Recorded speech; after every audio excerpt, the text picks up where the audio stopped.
Being a dual-purpose machine, we have the ability to spray or to squeegee. Which one gives the best application? It absolutely depends on the asphalt surface. If I've got a smooth surface that's been sealed multiple times, if I try to squeegee that, I'm going to be scraping the material off as fast as I'm putting it down. So I'm going to be very thin on my millage. So I might need to spray it if it's too smooth. If it's a medium surface like what we have here, we would want to squeegee a first coat and then spray the second coat. The benefit of the squeegee is the squeegee pushes the material down in the cracks and voids.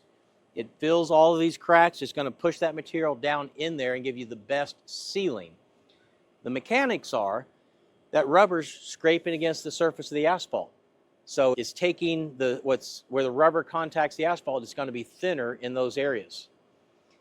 So that's why a two-coat application in a medium-grade asphalt is the best, because I can squeegee my first coat, and then I come back in with my spray, my second coat, and that's going to give me an even millage over the entire surface. That's a perfect scenario. If you've got a very coarse surface, you can't squeegee it because you're going to use up all your material. It's going to be way too thick because the surface is too coarse. And when you put down seal coat too thick, it'll mud crack. It's not even going to give you a good looking finish. So you'd want to be able to spray.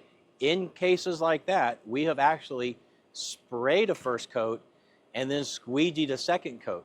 There are times where you might get the benefit of doing it in the reverse direction so that you're sealing some of those puddles or some of those pockets that might hold in the material, and you're actually getting it down. We want millage. That's what's going to give us the best performance and protection of the asphalt.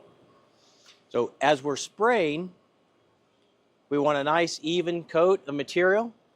If you try to open the spray bar right as you start, you might end up with a little bit of a puddle. So if I could get just a foot or two of running start, then when I start to spray, I'm going to get a nice even coating of material. So whenever you have the opportunity to do a little bit of a running start, it's just easier for you. You're going to have a better coating of application. Squeegeeing.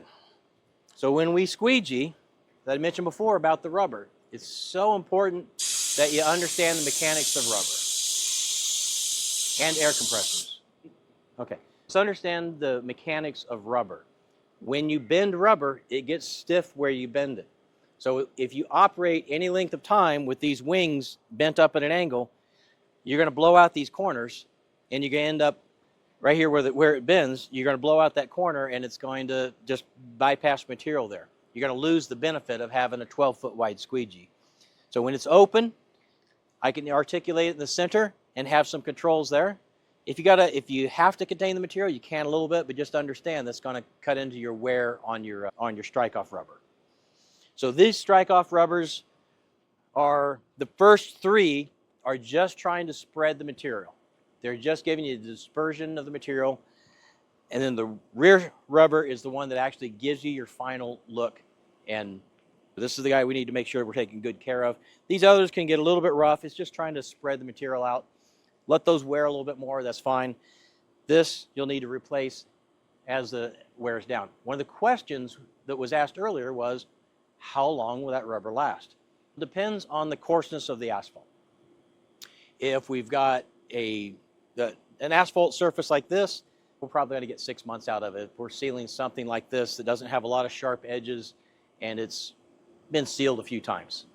If you've got very pristine asphalt hasn't been treated and it's getting some age to it, you can have some pretty aggressive aggregates on the surface, and those are going to eat on the rubbers. So you may end up getting a month to 2 months out of a set of rubbers. So it just depends on where you are applying the materials.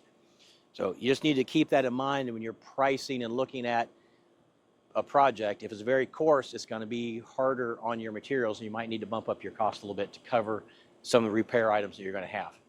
Now, on the spray tips, coming back to this part. So these are hard stainless steel spray tips.